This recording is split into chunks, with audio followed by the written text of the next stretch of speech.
This is the plaintiff, David Abel. He says the defendant is his estranged wife who kicked him out of the family home 3 years ago, then filed their income taxes jointly, which yielded them a bigger refund. The defendant refuses to split the refund with him. He's owed $4,000 and is suing his bitter ex here and now for just that. This is the defendant, Geraldine Abel. She says she inherited some money when her father passed away, and that was added as income on their tax return. The plaintiff has some nerve trying to claim he's owed money from their joint return when the refund was due to her inheritance. The plaintiff's grasping at straws because she doesn't want him anymore, and he thinks he can get one over on her by suing her today. She is accused of not splitting things up evenly. All parties, please raise your right hand. Be seated. Come to order, please. Litigants have been sworn, Your Honor. Thank you, Douglas. You're welcome, ma'am.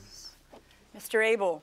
Yes. You are suing your current wife, Mrs. Abel. Yes, Your Honor. For $4,000, half of your 2015 income tax return. Yes. That refund that you feel you should be entitled to. So yes, Your let's Honor. talk about this. How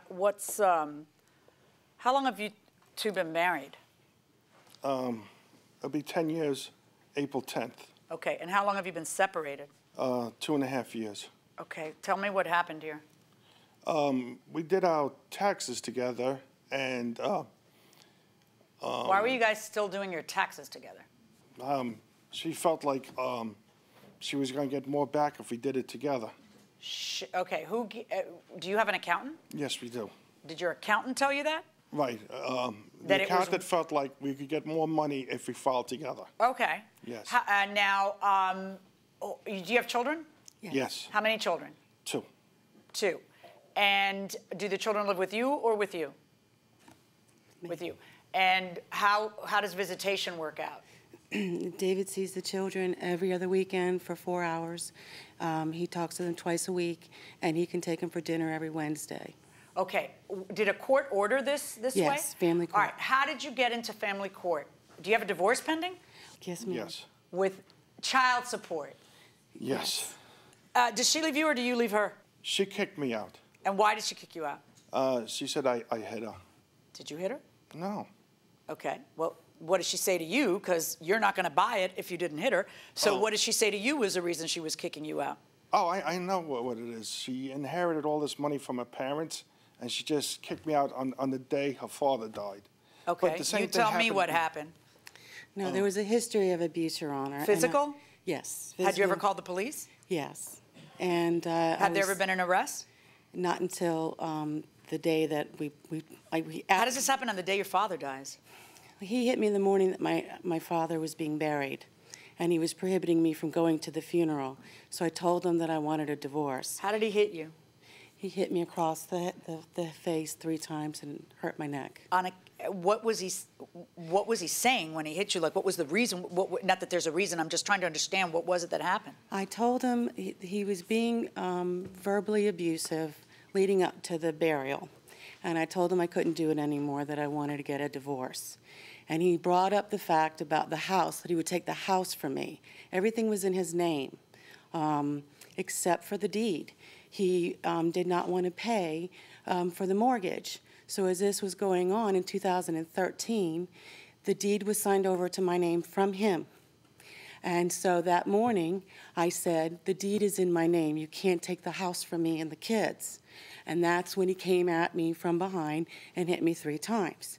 He took the keys, he took the phone. He wasn't going to allow me to get a taxi to go to the burial. I was trying to get the children ready in another room and not let them know. How old are the kids?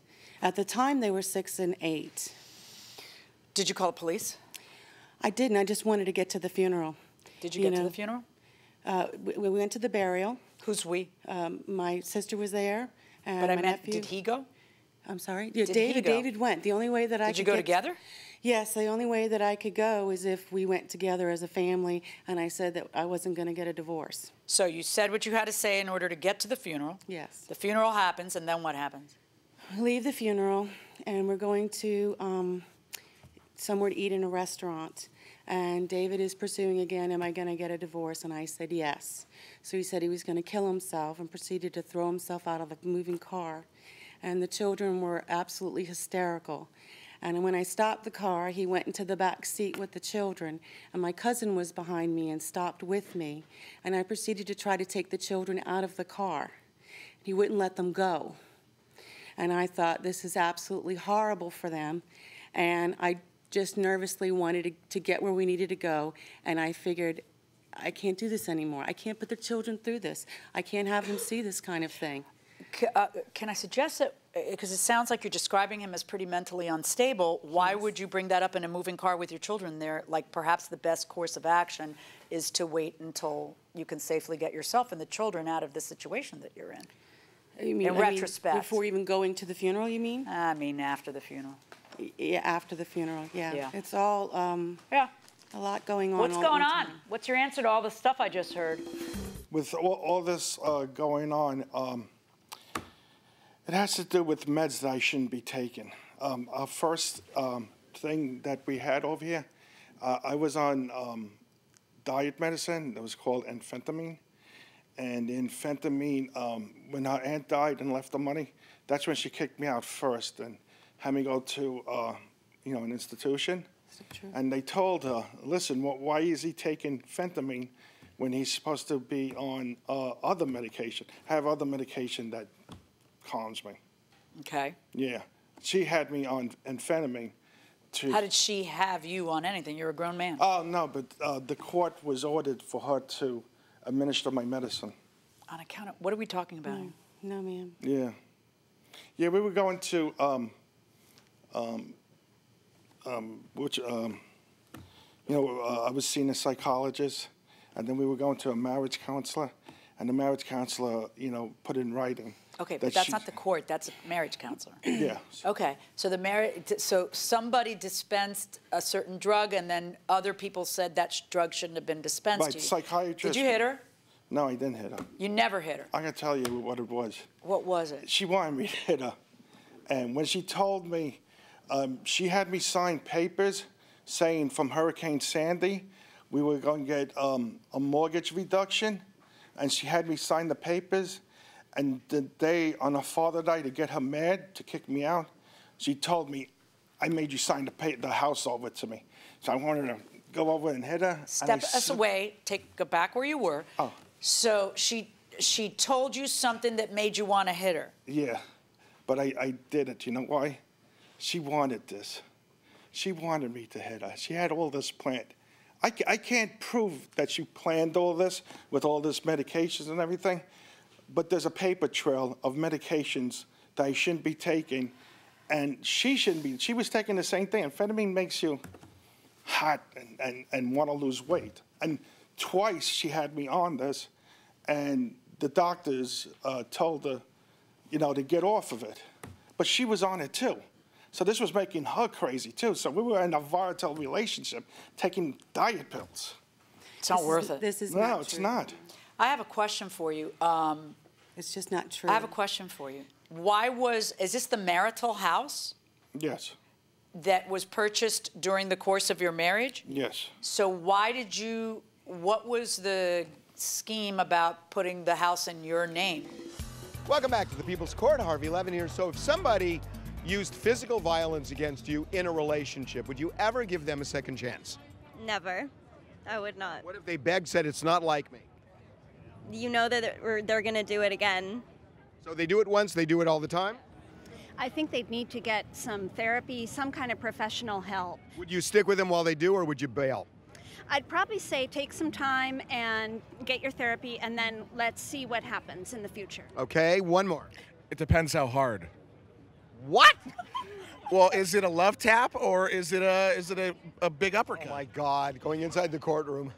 David refused to make any of the monthly mortgage payments, claiming that it was my fault that we had the house. Anything that went wrong with the house was my fault. What were you trying to do with Sandy and insurance? Will you just tell me the truth? What was it? What was There going was on? nothing on Sandy at all. Okay, well, that's going to get straightened out in divorce court, because if you guys, if that's a was- marital asset, Yes. Yeah.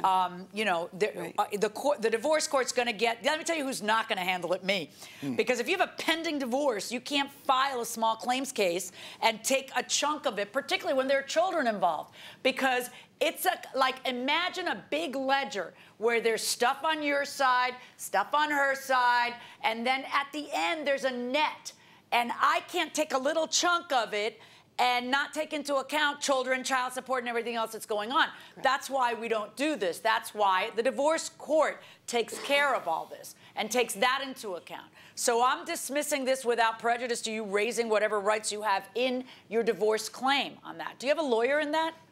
You'd know if you had a lawyer. I don't know why you think. I got a lawyer, but her lawyer's not contacting my lawyer. Okay, well, that's something you've got to go through like the rest of us mere mortals. That doesn't mean you get to go to small claims. So this case is dismissed without prejudice to be raised in the divorce case. Judge, Yeah. may I just say something? Did you get a restraining order on him on the day of your? Yes. Oh, so that's why he's saying that you were angling to get him out of the house. All right, go ahead. Yes, he was arrested for hitting me. As to the fact of him taking diet pills. Well, but wait, you got a restraining order to get him out of the house, right? Because he hit me, yes. Well, I understand. I went to court, yes. But that's mechanically what happened is you went and got a restraining order. Yes, ma'am. Did you also file criminal charges against him? Yes, I did. Okay, so go on. And because it was his first offense for domestic violence, it was dropped. As to the... Okay, hold on. I thought you told me that was not his first offense for domestic violence, that you had called the police on him before. He had not been arrested. He had gone to the hospital because they said it was about a psychiatric issue, and they took him for observation. How many times have you called the police on him? 4 or 5 times. Well, then there's a record of you calling the police 4 or 5 times, and that there's... And the time that they came, they said they didn't have any record in the computers. Did you drop the criminal charges because he's the father of your children and you didn't want to see him criminally prosecuted? No. Okay. I never dropped it. So why did they drop it? There's no one free bite at the woman rule. That's not how it works. No, I understand that because I didn't go to the hospital or call the police the night that he hit me on the day of my father's funeral. Who filed the case? I did. And then, so they refused to file the case? No, they filed it. If they filed it, why did they drop it? Because it was his first offense when he went to court. Because he went ahead and got admitted into a psychiatric thing for a week. So did they drop it so long as you went through psychiatric counseling? Is that what they did? What did they do in your criminal case? Pardon me? Never mind. Oh, this case is no. But my point is that I wasn't taking diet pills. I don't care about your diet pills. I'm just making sure. I don't care about your diet. I can't believe that's your point. No, your husband's falling to pieces. He's, according to you, he's hitting you on the day of your father's burial, and you've got children involved who are witnessing the breakdown of their lives, and you want to make sure everyone knows you're not on diet pills. No, that's not it, Your Honor. Good luck, everybody. That's not it at all. Okay. So, in this very sad case, the case has in effect been thrown out of court by the judge. I mean, this really doesn't look good for anybody here. You know that. Yes, but David was put into for evaluation for psychiatric problems. Just for a week? For a week, but he went like 2 or 3 times. And I did help for many years. My father helped pay for psychiatric care for him for 6 years prior, trying to do everything we could to help David. And he just continued to be more and more violent. And when I went to, he went to a diet place and got the diet pills that he was prescribed, knowing that he shouldn't take it. But that wasn't why he went into the psychiatric thing. He was saying that he wanted to kill himself. And he threw himself out of the car? And that happened with the children, yes. I mean, crazy, huh? Yes, very crazy. So you're waiting for the divorce? Yes. It's been filed? You're waiting for it? We had to iron things out in family court. Thank you very much. Thank you. Okay. David? Yes.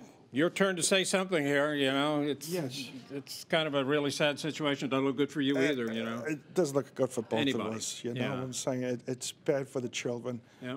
Nobody's going to win over here. I feel bad for our kids. And hopefully we could just get a divorce and move on with our lives. You know, it's just a sad thing what happened over here. I'm in a stable relationship now. I would like to get a divorce and remarried, and that's about it. I mean, you know, just go see my kids every other weekend and on Wednesdays. Good luck. Thanks very much. Thank you very much. So, there's a case thrown out of court. Doesn't happen very often here, Harvey. Okay, I got to tell you, in all seriousness, you should know that it is easy to get a restraining order against somebody, especially if you're in a relationship and they use domestic violence against you. Get a restraining order.